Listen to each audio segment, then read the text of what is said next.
Hello and welcome back to, once again, another live session here from Graph UK HQ. And I'm joined by Lisa. How are you doing today? Yeah, I'm fine. Thanks, Callum. How are you today? Very good, very good. Thank you. Back with Stormwater School. It's been a few weeks, Lisa, but how have you been? Yeah, just the usual. I was away on holiday in the last month, which was lovely. So yeah, I had a pretty good time. Apart from that, just catching up with work. Every day is interesting here at Graph, so nothing too exciting. What about you? I was on holiday last Friday and Monday. Went down to Devon. Good. Did a lot of walking. I think it was about 50 kilometers and hiking, which was fun, Fit as although a not. fiddle, yeah, Callum. Fit as a Pardon? fiddle. You're absolutely fit as a fiddle. I know, but I had a bit of a chest infection on, I think it started like Friday, Saturday. So I was Mhm. walking like along these valleys and I was just, absolutely, really trying to fight for my breath at some point, which was quite fun. Although when walking in the dark, where we were staying, there's a lot of grouses and pheasants. So they're all Yeah. like running through the bushes and, oh man, Did they have it in for you, Callum? Were they trying I to? was jumping out of my skin. There was one and properly I properly poo my pants. They just fly out of nowhere and Well, make you're a. in their space. You're in their patch, not the I other way know, around. That's I know. I was just there was one instant, and I literally shouted the F word right like from the bottom of my tongue. Well, I'm glad you didn't say it this morning. That's the main thing. No, You yeah, didn't. that's a good thing. I'm learning, which is good. And you I went to New York, didn't went you? to New York, yes, so I did a lot of walking too. But yeah, definitely lots of people everywhere. You just had to avoid the people. There was so many, but it was the best time. And but I was knackered looking back. So yeah, I feel like into another holiday soon. You were in New York during Paddy's Day, weren't you? Yes, we actually watched the big parade, which was wonderful. So it was a great experience. I'd definitely go back. I'd recommend it to anybody who hasn't been.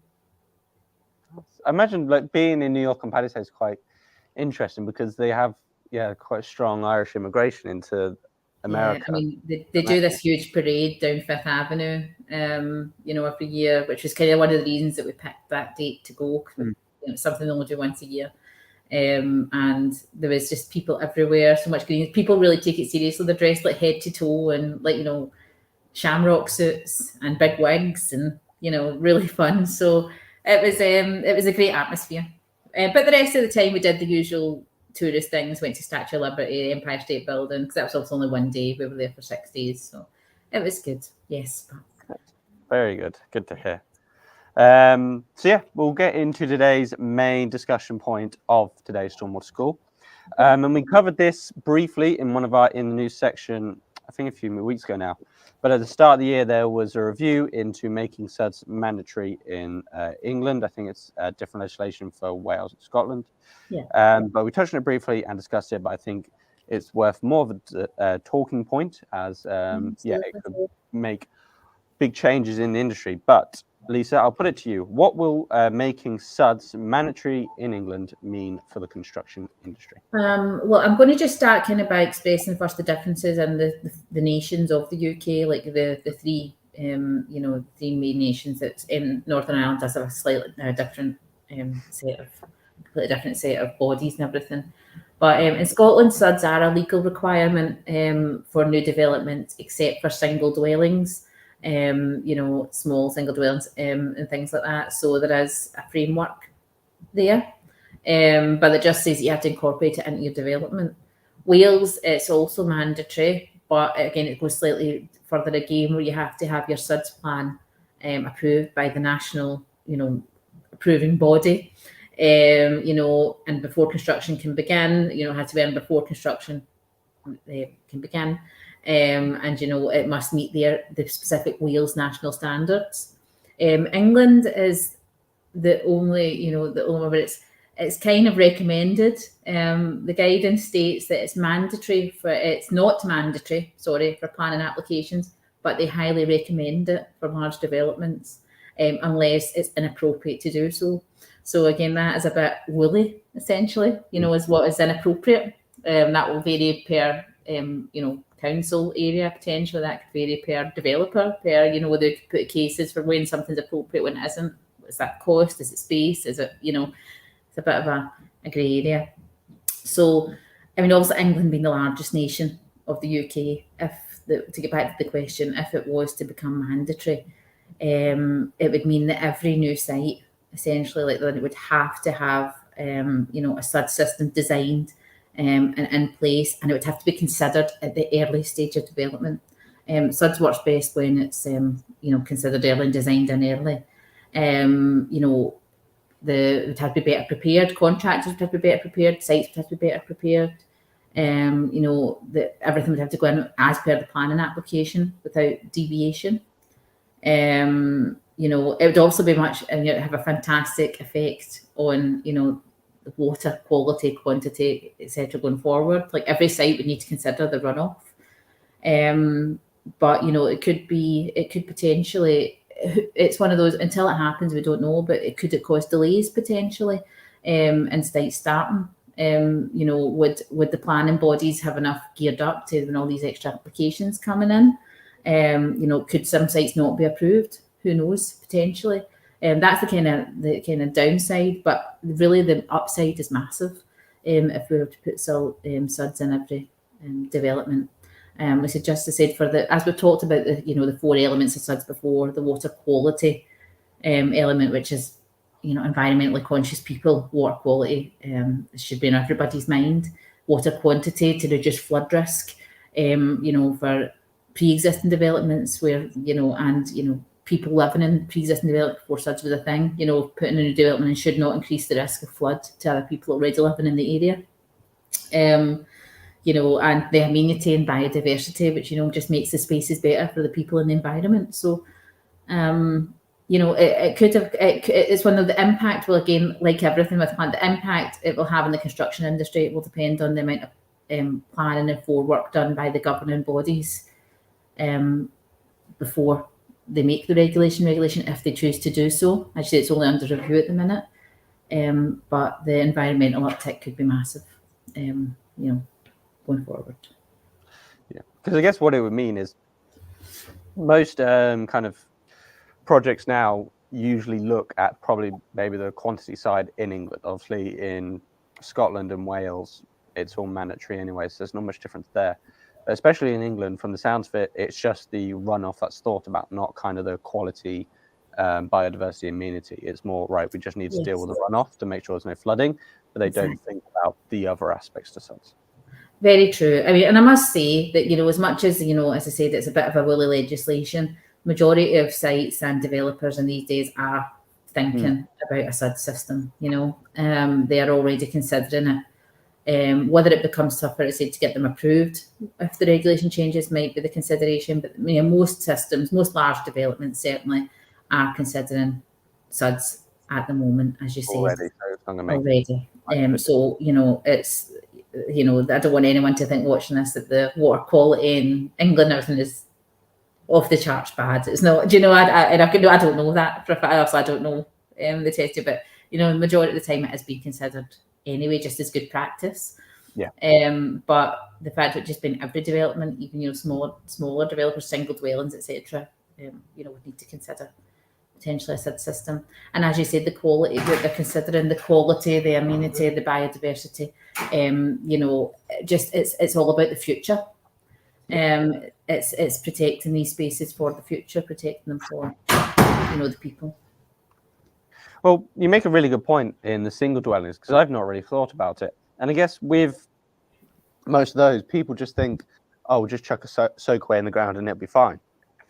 Yeah. But that's all they consider, not the actual water quality, biodiversity, amenity sides. Yeah, I mean, so remember, SuDS obviously isn't just attenuation tanks, it's also other graph products in the range come under things like, you know, things like a rainwater harvesting system can be a very, you know, positive SuDS element. To reuse water, deals with a lot of the runoff because, you know, it's been reused back in the property before, you know, for irrigation before it comes to that conform. You know, it's also amenity because it helps the people in the building.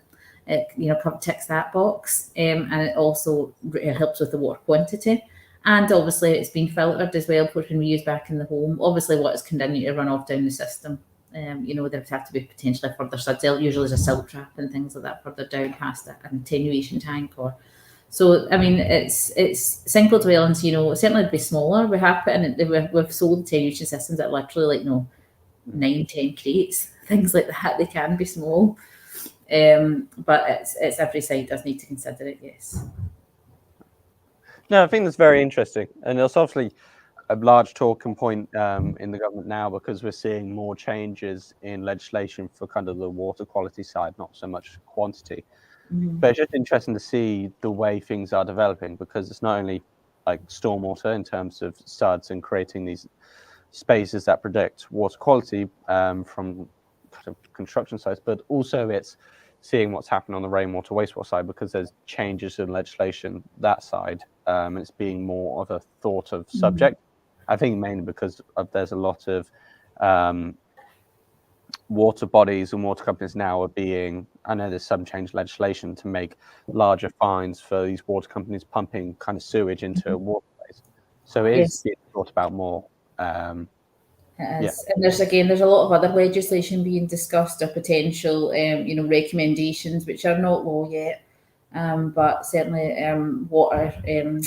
water neutrality is something that a term that we're expecting to hear more and more, which is a potential future consideration where every site must essentially offset the amount of water that it uses and be water neutral. For every bit of water that it puts in, it has to, that is expended from the site, needs to also be reused. At a similar point, it has to be reused, and vice versa. And nutrient neutrality, which essentially is more on the wastewater side of things, which is offsetting some of the the harmful bits that come out of wastewater and making sure the site is completely neutral in these elements. That's kind of very, very basic explanation. But this is again potential future next step legislation as well, which is basically going to potentially take it further. And I guess wonderful that these things are being considered. It's wonderful that the government and that are now thinking about future long-term water use, water development, and protecting it for the future.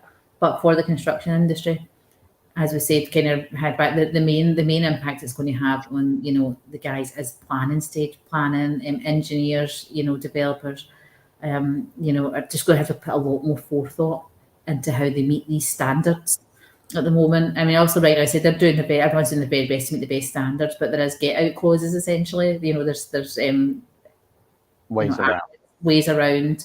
You can discuss, something is not practical, one element, then it can potentially be removed from the planning, or there's just things that it's going to have to be incredibly well thought out, and potentially sites that can't meet. If they must say, if this becomes law, this is not law, it's not mandatory yet, it's only under review.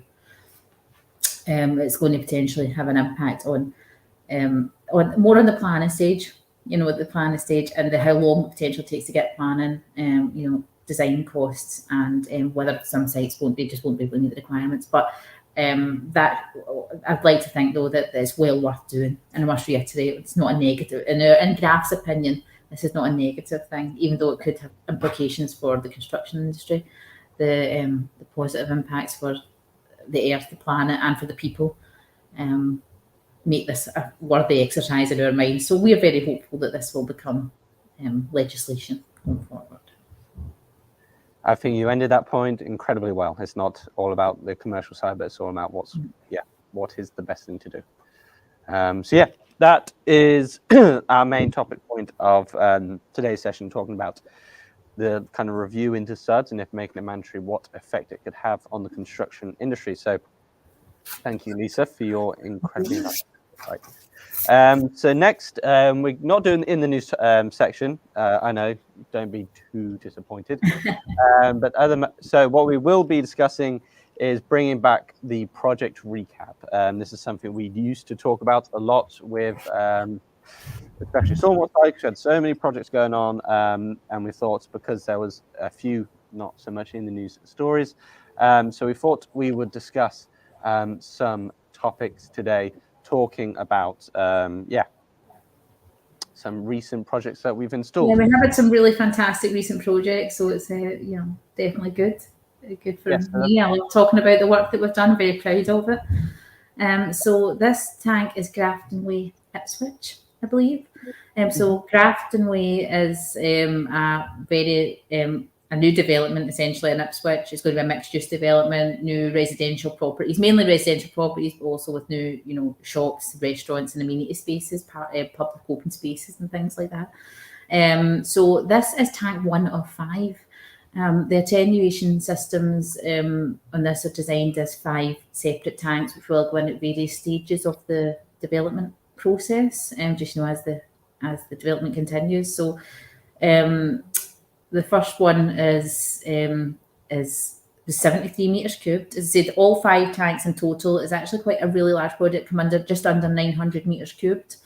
So it was certainly a lovely job for us to win. This first one is 73 meters cubed. It was designed in our EcoBlock Max system, which we felt fitted the bill the best when we did our calculations and worked levels. And I think nearly all of the 5 tanks we managed to reduce the gross volume very slightly. Some of them just like by a meter cubed or whatever, but we managed to reduce the gross volume of the majority of these tanks from what was drawn because of our high void ratio. Our tanks have the 96% void ratio, or EcoBlock Max rather has a 96% void ratio.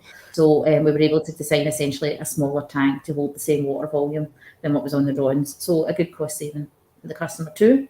And it was with a contractor that we worked with quite a few times who, knows graph systems and, knows how we work. And so was very happy to put us forward for this development. So yeah, a really good project, and there's more to come. As I said, we'll have another 4 tanks to go in, so maybe we'll feature them in the future. Who knows? Perfect. And then the next project we have is Craigshaw House, which we'll get the images up now. Yes. So Craigshaw House is Aberdeen. It was again a contractor who is a regular user of Graph UK, and is always very complimentary about our installation teams. That's to say there's reason why they keep coming back to us. Our installation teams are so professional, and also the particular praise from this customer. Actually, a lovely email to say they were very pleased with how we had there were some last minute changes to the tanks. And our technical team, our sales team and everything dealt with it all incredibly quickly, got the proposed new prices, designs and everything over really quickly, and the installation team just worked with it. So they're always very, very pleased to work with us.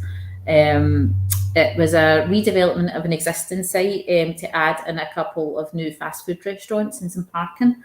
This one in Aberdeen. So it was 2 EcoBlock Max tanks, which again had to be heavy duty, parking spaces, lots of vehicles were driving through the drive-through restaurants, and both tanks totaled about 350 meter cubed. So yeah, very, very nice job. Very happy. Yeah, could we have some images of as well of these 2 other tanks that went in on the next slide?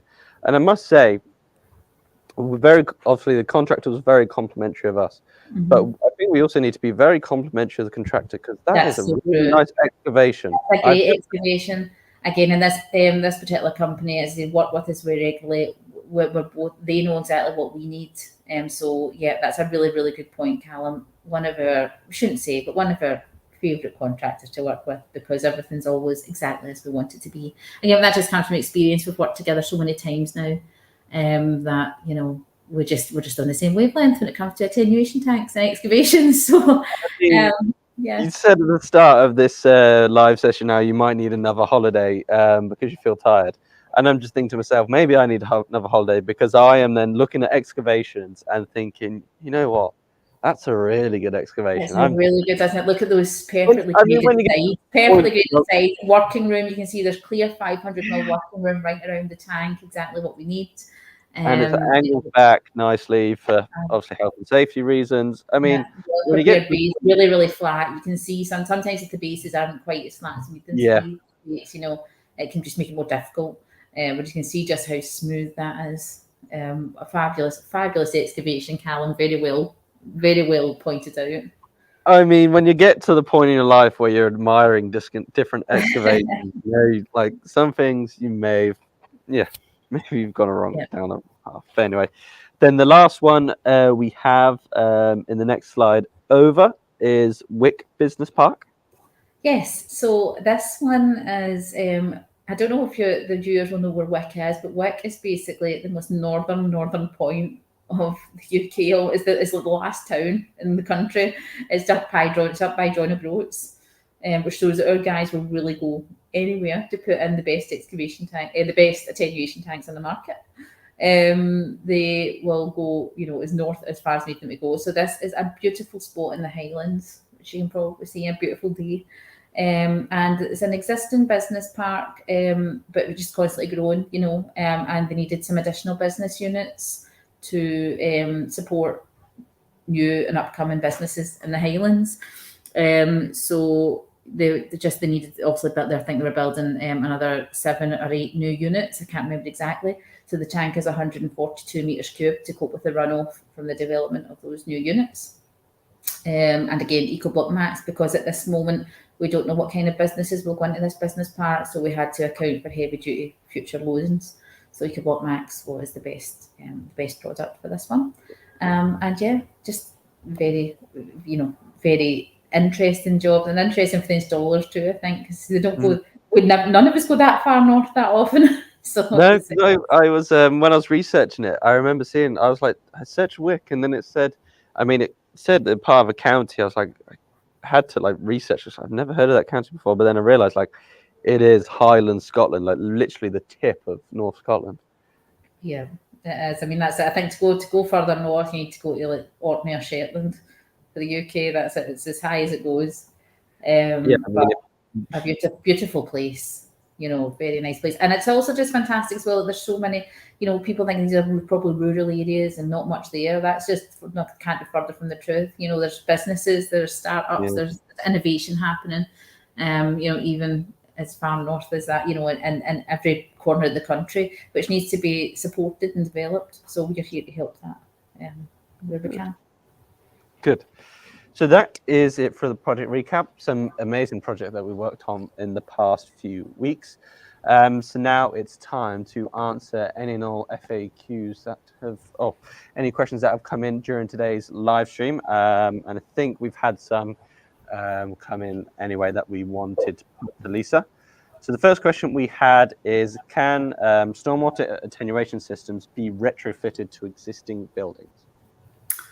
Yes, is the answer, if there is sufficient space within the site to potentially do so, and you can match up with existing drainage levels. Also, it can be a bit more challenging because a lot of the drainage pipe, etc., is already in place, so you need to be able to match in with the existing levels, and put something in which is going to hold sufficient volume within space that's already there. Potentially you can't really mess around with the other levels that are there. But also, so it can be done, just requires an element of planning and forethought. And also there's other SuDS elements too, which can be retrofitted later, things like a rainwater harvesting system for irrigation purposes. Kind of a garden system, could be retrofitted later dates. Things like tree pits can be added. Obviously you've got to consider, you wouldn't possibly stick an attenuation pond in the middle of a Tesco car park, later down the line, something like that. But yes, but it requires additional, forethought and planning. But yes, it can be done. Makes sense. And it was a very good point about Tesco, because there's a one in Banbury, literally 5 minutes around the corner, and every heavy rainfall, it floods like mad. And although, like you say, we're not going to put a pond in the middle of it, but I might write to the council about that. It's the same in my local town. I live just outside of Glasgow. We've got a B&Q with a massive car park that does this. The one corner you can't drive around. You've got to just, when it floods every time. So I'm going to write to the council too. Let's social justice. Let's make a point of it. Council Karens, they'll call it. Yeah. Then second question that come in is, how do different types of soil impact attenuation systems? They can quite significantly impact. So the first impact really is it an attenuation system or a soakaway? So, your type of soil will impact which solution, essentially, you need to think about. Well draining, soils, well draining, soil which are with very little groundwater, are usually suitable for soakaway systems. Obviously, you have to do the required testing to test that. So that's the first way it will affect your system. But if it's assuming it's an attenuation tank that is required, different soils what can affect the tank long term. So thinking about something like heavy clay soil will put additional lateral loading and weight bearing on the tank over the course of its life. I mean, we design tanks for a minimum, and SuDS guidance says that we should design tanks for a minimum design life of 50 years. So, the heavier the soil, think about 50 years worth of potential pressure on the tank from heavy clay soils, means that you have to think about the crate type that you're using. Have to think about the crate type you're using. You have to think about sorry, forgive me, I've just someone just come in the room, it's just thrown me a little bit. So you have to think about the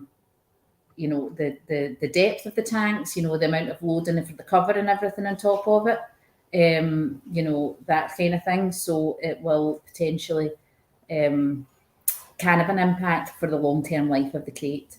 And you also think about the backfill. Obviously, you should never really put as-dug material directly around the tank. It should be well-graded gravel material originally backfill in the tank. So it will have an effect on that kind of thing as well. Perfect. That answers that one. Then the final question we had come in before today was, what are some of the key considerations for designing a successful attenuation system? So key considerations are things like, obviously we just mentioned the soil type. Other things would be things like rainfall, local rainfall for the area, climate change considerations, the size of the runoff area, the size of your development, discharge rate, allowable discharge rate into the local storm sewer system. The slower the discharge rate allowed, like the less the storm drains can cope with, the larger your tank has to be, because we would store more, well, it's released more slowly. You have to consider if there's groundwater in the area. You have to consider also like the later use of the crates. What will it be under? Will it be under a landscaped area? Will it be under a really heavily trafficked area? There's quite a lot of different considerations to be taken in for design of your tank. But those are the kind of the main ones.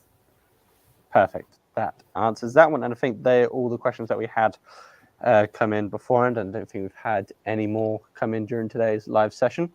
I've had the shake of the head, and I think the point of which today's Stormwater session is over. So yeah, thank you for your time today, Lisa. You were brilliant as ever. No problem at all. Thank you very much, Callum. It's been lovely to speak to you again. Have a good rest of your day. And yourself, and thank you to everyone that took time out of their day to come watch us. Enjoy the rest of your week. Have a wonderful Easter break, and we'll see you next week. Thank you. Cheerio.